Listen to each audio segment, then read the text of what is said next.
For as long as I could remember, I hated Christmas. It didn't seem logical. Nowhere does Christianity condone subduing ourselves to novelty items, false Thanksgivings. It's all a scam. Fraud. Fraudulent rhetoric, masked with fancy sales, bright, colorful lights, and all false, cheerful joy. Rhetoric, Christmas, all of it's a bunch of humbug.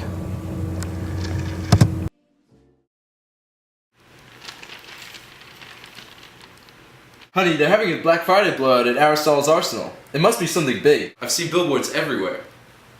Yes, I've been told. The whole street has been going on about what the big surprise could be. Well, if it's causing such a stir, I'll be sure to get there bright and early on Friday morning. So what exactly was it about Aristotle's ad that led you to condemn their taking advantage of a gullible audience? It was quite smart, actually. To be fair, the ad was eloquently written. Rhetorically, it targeted the Aristotle shoppers and the susceptibility to the style and delivery of a message, despite being a false message. None of us knew their blowout sale was only on last season's quill pens.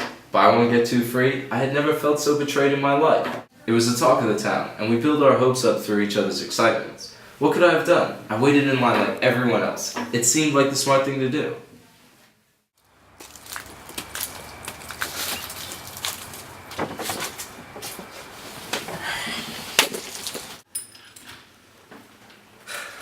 What did you get, dear? Did you get a good deal on my payment set? Well, let's say it wasn't worth all the hype. When I got there, Mr. Aristotle, he had this smirk on his face like he knew we were in for no big surprise. Don't worry about my pigment set, honey. I can wait until Christmas. It's more important that you got the vellum for your new publishing house. Well, I didn't even get that. You see that old Aristotle, he's a sly artist. These things are always arranged. Quintillion's quills. Buy one, get two pieces of rubbish for free. What a horrible thing to do. Who would use such falsity in their words to persuade the innocent public into purchasing something so irrelevant? Well, that's what these holiday specials do. They're ruthless in their rhetoric. They take advantage of a public's emotions and they stir it all through metonymy. It was then that I realized Christmas was not logical at all. It was a special time being taken advantage of. The stores and markets dress themselves up with false appeals and tempt our desires with emotion. Logically, the common man would have just bought what he needed and what he could afford, but rhetoric was a temptation to us all. So where did your feelings about the falsities of Christmas take you next? Well, I started to think about the language behind it, and how stores like Aristotle's Arsenal took advantage of how words can be interpreted. It was almost as if rhetoric had turned you into the Scrooge you are today. Scrooge? How dare you call me that? My apologies, Mr. Ramus, but do you think that the rhetorical benefits reaped by the stores at your dispense have caused you to despise Christmas? I'd say so. It was like the year I was invited to Locke and Campbell's house for Christmas dinner. I had just signed the two writers to a publishing contract, and they felt the need to repay me. At least the invitation made it seem that way. Merry Christmas, Master Ramus. We are both so thankful for your publishing of our latest book. Yes, sir. We're so happy you share such an enthusiasm in the philosophies of rhetoric. Rhetoric, schmetoric. All that matters is the book's pre-sales are through the roof. You guys have me rolling in the dough. Well done, gents. We're very happy for you, sir, but we were wondering, when might we get our cut? What's the big rush, lad? Well, sir, we'd like to invite you to Christmas dinner tomorrow, and being Christmas Eve, we thought we could get an advance on our pay to cover gifts and food. Humbug. Utter humbug. An advance you'll get paid when you need to. Plus, the signing bonus should be enough. And our kids' presents, sir? They aren't my kids, are they? I had become a real Scrooge, and it was only to get worse. When the boys left later that evening, I was closing up and found a letter addressed to myself in Campbell's handwriting. It was an invitation, or it appeared to be. When I arrived for dinner, a man whom I did not know greeted me. He simply said, "Follow me." I was led to a room where Locke and Campbell sat waiting. There was no dinner, was there? Campbell proceeded to tell me they had signed a contract with a different publishing house, and were taking the rights to their new book with them. I lost thousands. So what of the invitation, then? It was only another way in which rhetoric stirs false emotions through effective language and emotional appeal.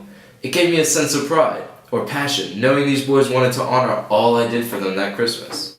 But you were screwing them over. Nonsense! 70-30 was a fair price in those days, but they were smarter than I thought. They were able to harness the effect of a word's meaning and repurpose it towards building certain emotions within their audience. It's why I say rhetoric is verbal mind control. It targets us all. It doesn't work off truths and facts. It masks those with emotional appeal and social interaction. If there's truth behind Santa flying the globe each and every year and delivering toys to each and every girl and boy, then call me Machiavelli and have me a sword in the courtroom. I don't get it though. What was it about the pair looking for a better deal and their interest that makes rhetoric so false? It has nothing to do with what they wanted. It involves how rhetoric forces people to perceive words in the manner the author chooses. We're forced to follow these contexts and see it all as truth. Remember that old radio jingle for Foucault's farm? Power to the pig, the truth is here, the more ham you have, the better your feast appears, blah blah blah. I can't say that I do. Honey, we have to get a Foucault ham this year. It would really show we made it to all our new upper-class snot buddies. Are you mad, woman? Don't fall for such a scam. A ham is a ham. I may be rich, but I'm not getting gypped. Though that catchy phrase does have you speaking in tongue. But it's Christmas, dear. Humbug. Christmas isn't about power and wealth. Corrupt society and rhetorical ploys have only made it appear so. Just because that farmer Foucault says we should embrace the power struggle of social statuses and buy his 20-shilling ham, doesn't mean that we should go out and eat whatever he gives us. I mean, how can you believe that buying a ham from him is any different from the 5-shilling ham we had last year? The jingle, though, and their farm. I don't need rhetorical alignments between symbols of power and society to prove that I'm wealthy. Just look at my name. I'm Petrus Ramus, the greatest philosopher and publisher there is. It's all about the bacon, never about the science that butchers or shoemakers and all other shop owners try to use. If they would just be more dialectic than rhetoric, we wouldn't have to worry about the power of a flashy TV ad or a radio jingle. I guess you're right. You are so clever. Not to fall for these slick rhetorics and con artists. It really seems as though your condemning of rhetoric has helped you to have better Christmases. There was no joy, no giving, barely any good food. I guess that's what Christmas is all about then, huh? You've got that right. Being a Scrooge sure does help you combat the sin in rhetoric. They think it's all about gifts and glamour. Well, not necessarily though. They're trying to spread the Christmas cheer. Christmas what?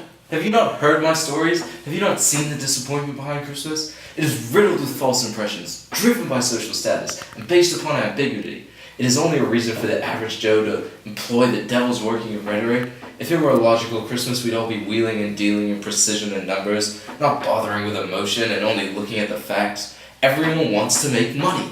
That's why I celebrate Christmas as a Scrooge. So that's it then, because you've been hard done by rhetoric, or should I say Christmas, you've condemned its divinity or essence? Ah, humbug, you simpletons in your holidays. I've got gold to count and rhetoricians to condemn. 3. Well, thank you, Ramus, for that lovely look at Christmas cheer and the many uses of rhetoric. We'll be right back after a word from our sponsors. Aristotle's Arsenal After Christmas Blowout Sale, with sales on quills and so much more, but probably just quills. Come on down today for some great deals.